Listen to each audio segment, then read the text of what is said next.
On this episode, I talk about Facebook video versus YouTube. I talk about bathroom advertising, and I talk about what musicians should do in 2016, 18, 20, 22. You ask questions, and I answer them. This is the Ask Gary V Show.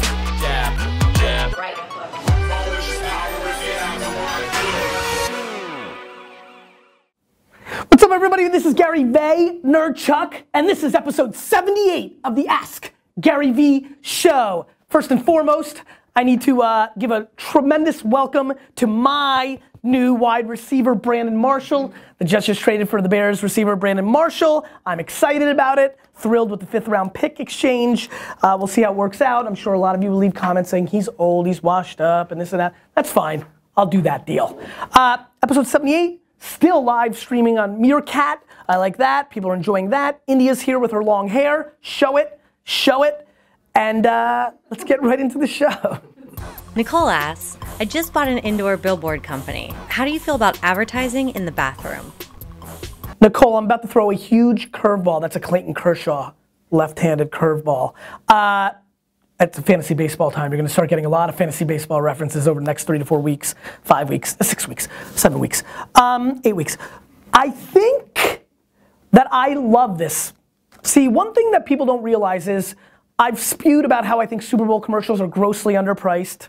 I think people think that I hate all traditional media and it's just about social. The truth is I just care about the attention graph. Show me where the eyes and ears are and I'll show you something I believe in. I believe that when I go pee-pee and I see a sign right here, now look, the truth is, flip it to me. The truth is, more and more lately when I go pee-pee, I'm doing this, right? So do you look at your phone when you pee? Stefan, check. Alex? Yeah. Check. D-Rock? Yeah. Okay, 4 for 4. So do I think the value of urinal signs is as high as it was 3 years ago? I don't. Do I think that they're still probably undervalued because people do pay attention? I do. They're better than other outdoor medium stuff, but the vulnerability to these urinal signage, which I've always been a historic huge fan of, is the phone culture. Watch this. Stefan, did you look at your phone while you were peeing 3 years ago? You? Nope. You? Me neither. And that's super interesting. Chris asks, if Apple could build a car, could Mercedes build a smartphone? Chris, everybody can be in everybody's business if you're good enough. Could Deion and Bo Jackson play both football and baseball? They could. They were good enough. Could I? Neither. You know, like, I mean, the answer is absolutely. Remember, Nintendo started as a playing card company. Sony, which made televisions, decided to become a major player in the video game space. Microsoft became a major player in the video game space. Mobile's going, you know, with the watch, the Apple Watch thing's incredible. Apple as a phone provider was a brain twist. We just forget because it just happened. What's that? You like it? You like the show? The Mayo's all excited. He never gets excited. So, you know, I think the answer is yes, but what Mercedes has to do is have the talent internally to be able to pull it off. But I believe that the internet is shrinking the middle and infrastructure costs. I don't know what D-Rock's looking at.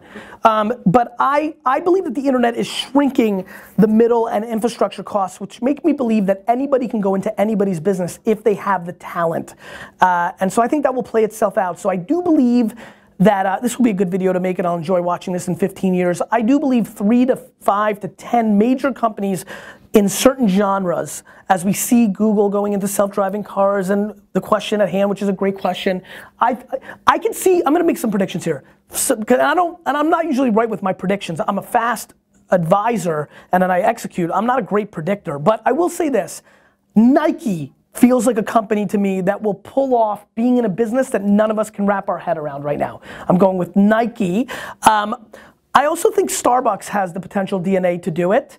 And then I think somebody rogue and old that we disrespect, whether it's IBM or GE, you know, I think somebody more traditional is gonna go into a business that none of us would expect. And by the way, before I go to the next question, your snow shot was tremendous, and that's why we love having people ask questions on Instagram. Broadway's next hit musical asks, We're an improv comedy group that performs both in New York City and throughout the country. How do we use social media to get input about each town we'll be performing in ahead of time so that we can create unforgettable shows full of in-the-know references? Broadway's next hit musical. Let me answer this question for you. It's called a very simple tactic that I used to over-index in social in 2007, 8, and 9. It's called listening.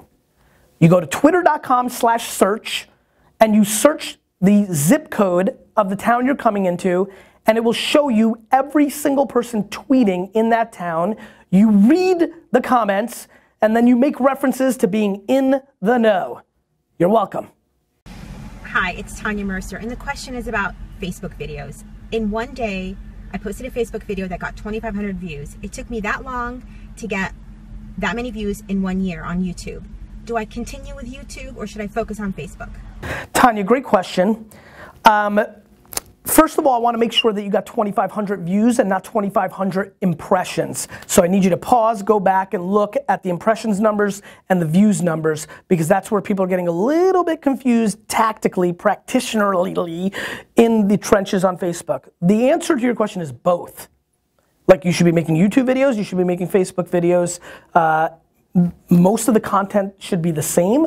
You're able to kind of, if you edit, you know, now I have the luxury of these tremendous athletes, and they can edit and do some screenshot previews and do some different things that are more native to Facebook, more native to YouTube. Your call to actions to share can be different. There's some nuances, but I have a feeling if you create a very effective pre-roll and post-roll that are both native to Facebook and YouTube, the answer is both, because you never know where somebody's gonna see you, and then it allows you to pop. One view on YouTube can change your life. It could be Oprah. JSK Drums asks, what advice would you have for musicians wanting to make their living playing music in the 21st century? Justin, thank you so much for your question. Amazing picture. Great job to have your community give you some love, and it allowed me to see this question. I'm really excited to answer this question. You know, I think the answer is, you know, as a musician, you need to be everywhere where the people that care about your genre of music are. And obviously the youth is an over-indexing play. So look, if you're not on SoundCloud, if you're not on Snapchat and Vine and Instagram, then you're not living to a 25-year-old and under. And I think that's an important place for you to be. So one, you need to be putting out content everywhere. Once you build the leverage, there's ways to monetize, right? Brands are gonna continue to pay for music, live events will happen. I think what really matters is creating content and putting them out on all these platforms, and then interacting with your audience, right? So it's not good enough to just put out the song and get it, use DistroKid and get it out everywhere, and then it's on every platform. Great, it's on SoundCloud and iTunes and Spotify. Great, that's fine. But then how do you actually harness, like, what is being a musician? It's always been, look, Grateful Dead and Fish, those are very successful bands because they actually have a community. And what happens is people that are very hardcore about music, I'm not one of them, but the reason they make fun of pop music is it's fleeting, right? It sits for a second and then goes away. The best pop music, you know, the Madonnas, the Michael Jacksons, the Justin Timberlakes, they cultivated community. You have, you know, it's so funny, everyone's like, woe is me, you can't make money with tools anymore.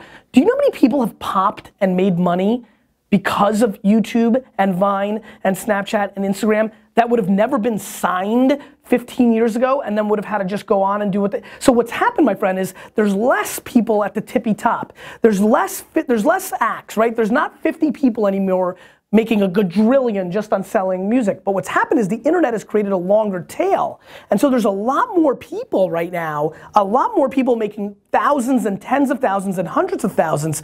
And I've got to tell you something.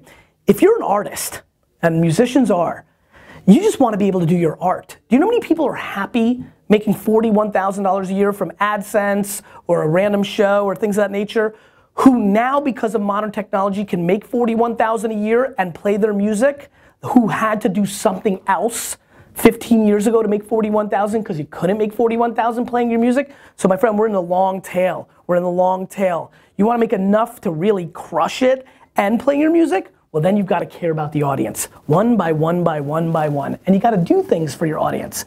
And what I mean by that is You've got to start using tools like Meerkat and create behind the scenes footage. You have to keep innovating. You have to keep making that connection. You have to keep taking away the velvet rope. I mean, look, Meerkat is a preview to the fact that I'm gonna be wearing wearable devices and you guys are gonna be following me everywhere I go all the time, always. Truman Show, bitch. The Vaynerchuk Show. It's coming. Get ready. Get your fucking popcorn, because I'm coming at you. And that connection is the game.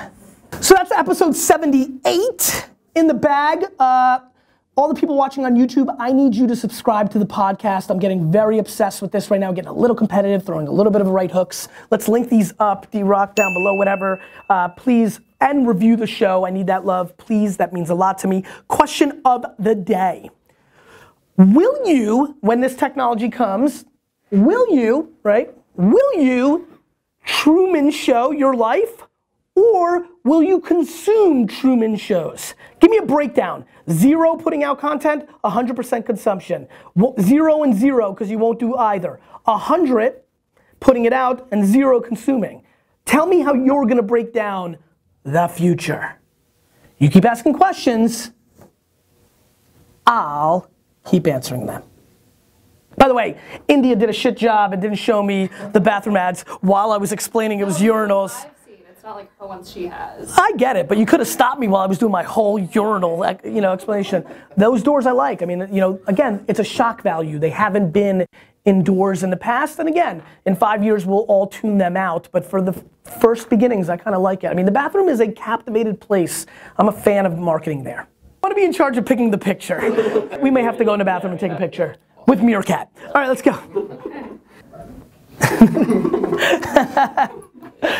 Yeah.